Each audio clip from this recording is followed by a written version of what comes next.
Forensic जांच से खुलेगी चढ़ावा चोरी की परतें।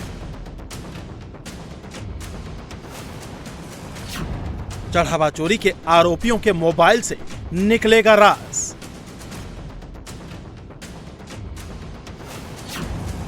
चढ़ावा चोरी में 8 गिरफ्तार, 80 पर निगरानी का रडार।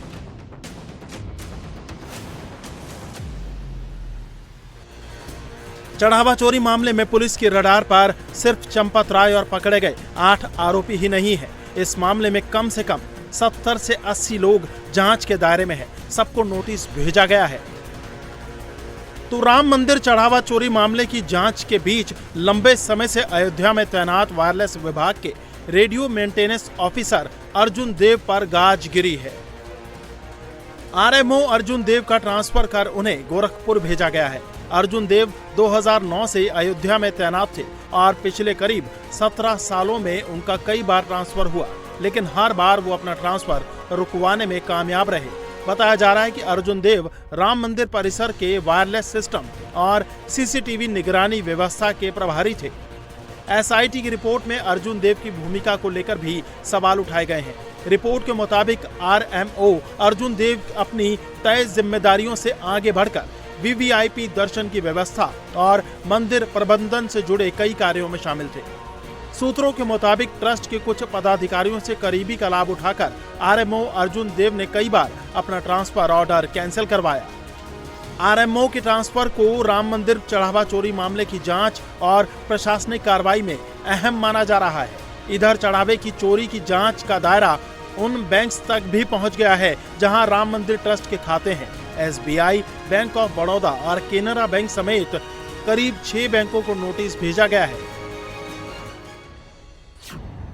एसबीआई से उन कर्मचारियों की लिस्ट मांगी गई है जिनकी ड्यूटी चढ़ावे की काउंटिंग में लगाई गई थी। पुलिस को एसबीआई के 2 कर्मचारी रत्नेश चतुर्वेदी और गगनदीप पर शक है, क्योंकि इन दोनों को बैंक की तरफ से चढ़ावे की काउंटिंग प्रोसेस पर निगरानी के लिए तैनात किया गया था। अयोध्या में जितने बैंक हैं उन सबको पुलिस ने नोटिस दिया है और राम मंदिर ट्रस्ट के कर्मचारियों और उनसे जुड़े लोगों के अकाउंट्स की डिटेल्स देने को कहा गया है। जितने भी बैंक हैं वहां पर पुलिस की टीम सादे कपड़ों में पहुंचकर नोटिस देकर गई है।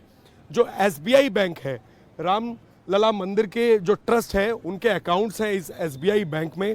एसबीआई बैंक के 2 एम्प्लॉई रत्नेश और गगनदीप, जो कि बैंक के पेरोल पर है, कैशियर के तौर पर ये राम मंदिर के अंदर काम कर रहे थे। इनकी भूमिका भी संदिग्ध पाई गई है, क्योंकि जो 6 लोग जो आउटसोर्स कैशियर थे, जिसमें अनुकल्प, लवकुश, अविनाश शुक्ला, करुणेश, रमाशंकर जो है, ये सभी इन्हीं दोनों बैंक के एम्प्लॉय के अंडर में काम करते थे और साथ में नोट गिनने का काम करते थे। और बैंक को एक नोटिस ये देकर गए हैं कि ट्रस्ट से जुड़े जो भी बैंक खाते हैं, जो जितने आरोपी अब तक अरेस्ट हुए हैं, उनके जितने बैंक खाते हैं, उनकी डिटेल्स पुलिस को सौंपी जाए। इसके अलावा पास में ही जो और भी बैंक हैं, Canara bank, bank of Maharashtra, साथ ही बैंक ऑफ बड़ौदा, जहां जहां पर ट्रस्ट से जुड़े हुए लोगों के खाते हैं, उनकी जानकारी लेने के लिए पुलिस की टीम ने सादे कपड़ों में सभी बैंकों के अंदर नोटिस दिए हैं। पुलिस आरोपियों के फोन के डेटा भी खंगाल रही है।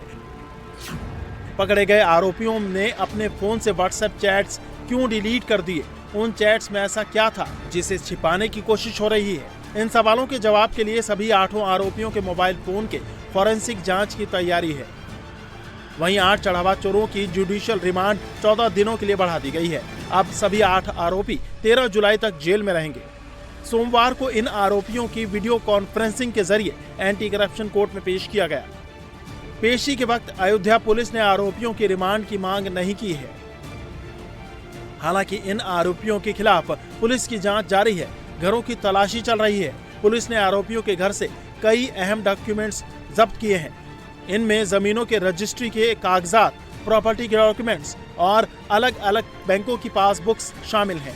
कुछ लोगों के घरों में बड़ी मात्रा में गहने बरामद हुए हैं। ज्वेलरी खरीदे जाने की रसीदें भी मिली हैं। तो आरोपियों की प्रॉपर्टी के डिटेल्स निकाले जा रहे हैं। अब पुलिस ये जांच कर रही है कि ये संपत्ति और ज्वेलरी चढ़ावे की चोरी की रकम से तो नहीं खरीदी गई। इन्वेस्टिगेशन ऑफिसर ने कोर्ट को बताया जबकि आरोपियों के यहां से जो ज्वेलरी, कैश और डॉक्यूमेंट्स बरामद हुए हैं उनको वेरीफाई किया जा रहा है। डॉक्यूमेंट्स की पड़ताल की जाएगी, आरोपियों के फोन की फॉरेंसिक जांच होगी, प्रॉपर्टी के डॉक्यूमेंट्स का मनी ट्रेल जोड़ा जाएगा।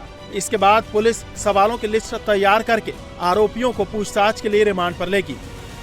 एक तरफ पुलिस ट्रस्ट और उसके कर्मचारियों से जुड़े बैंकों की भूमिका की जांच कर रही है, तो अब चढ़ावे की सिक्योरिटी फुल प्रूफ करने पर भी काम किया जा रहा है। अब राम मंदिर में QR कोड से चढ़ावा दिया जाएगा। कैश चढ़ावे के लिए एक ही दान पात्र होगा। 20 दान पात्र खत्म करके एक दान पात्र रखा जाएगा। 6 जुलाई की बैठक में ये फैसला हो सकता है। सोना चांदी का चढ़ावा सरकारी टकसाल को सीधा जाएगा। SIT जांच के बाद ट्रस्ट द्वारा कराई गई FIR में सिर्फ 8 नाम ही नहीं है, कुछ अज्ञात लोगों को भी आरोपी बनाया गया है। यानी जांच के दौरान अगर किसी और की भूमिका सामने आती है तो उसके खिलाफ भी एक्शन का ऑप्शन खुला है।